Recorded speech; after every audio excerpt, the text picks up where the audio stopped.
Good morning, coffee breakers, and welcome back to the best virtual coffee shop in America. At least I think so. Grab your mug, settle in, and let's take a little journey together. One filled with inspiration, humor, wisdom, and a whole lot of heart from a baby boomer's point of view. Today, we are talking about four things that matter: Lent, great neighbors, a new short story series, hopefully, and a lesson from Mr. Deaver's classroom. Now, I'm not sure if this show is going to run every day or if it's just going to be a Monday, Wednesday, Friday show, or maybe just a Monday or Wednesday, Friday show, but keep watching. You never know with me. All right, let's coffee break.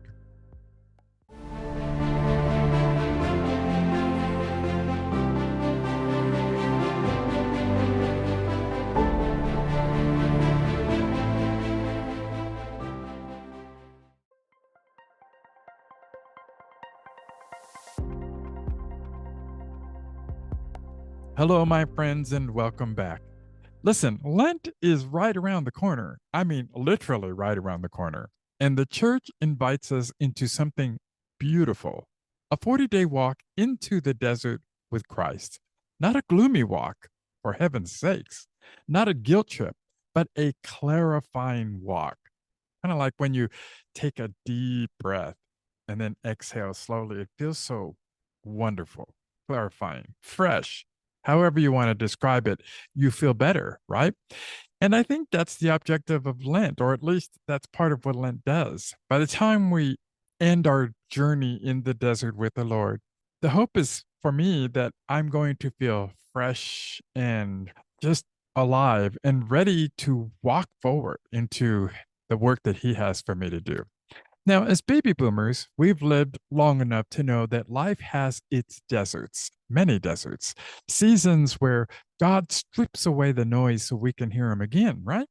Lent is simply the church saying, let's do that on purpose. I love that. Let's do that on purpose. So this year, keep it simple. Talking about Lent, one prayer commitment, one meaningful sacrifice, one weekly act of mercy, and whatever else the church asks us to do. Lent isn't about perfection, it's about direction. And Christ walks with us. Okay, now let's talk about neighbors.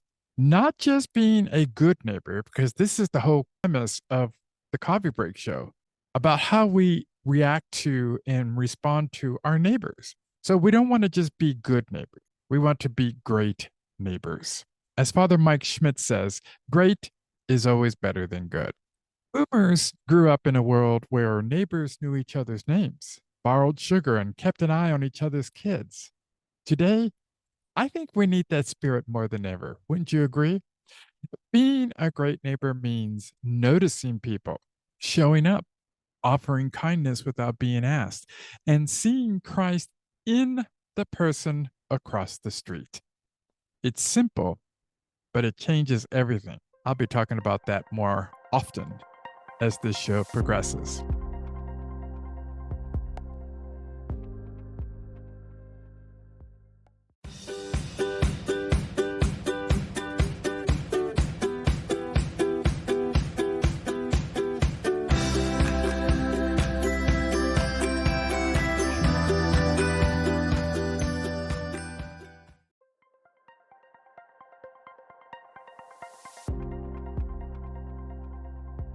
Okay, now for something fun. Today, I am launching a brand new short story series about a baby boomer named Alessandro and his lifelong friends Pablo, Jose, Tommy, and Grace. These five have known each other since the days of rotary phones, station wagons, and Saturday morning cartoons. And let me tell you, their adventures are equal parts hilarious, heartfelt, and nostalgic. In our first installment, Alessandro discovers that turning 70 does not mean slowing down, especially when your friends still think they're 25. But we'll have more on that in our next episode. Okay, and let's wrap this up finally with a little wisdom from Mr. Deaver, the teacher who could turn a chalkboard into a life lesson. One day he told our class, if you want to serve your neighbor with love, start by seeing them as someone God loves first. Let me repeat that. If you want to serve your neighbor with love, start by seeing them as someone God loves first. Pretty simple, right? Direct and true. Serving your neighbor isn't about grand gestures, my friends. It's about presence, patience, kindness. It's about choosing to love even when it is inconvenient. And that's a lesson worth carrying into Lent and into life. And that's it for today's show, Coffee Breakers, short and sweet. Walk the desert with Christ, be a great neighbor. Stay tuned for Alessandro and the gang, and remember Mr. Deaver's wisdom. Love your neighbor because God loved them first. Until next time, God bless.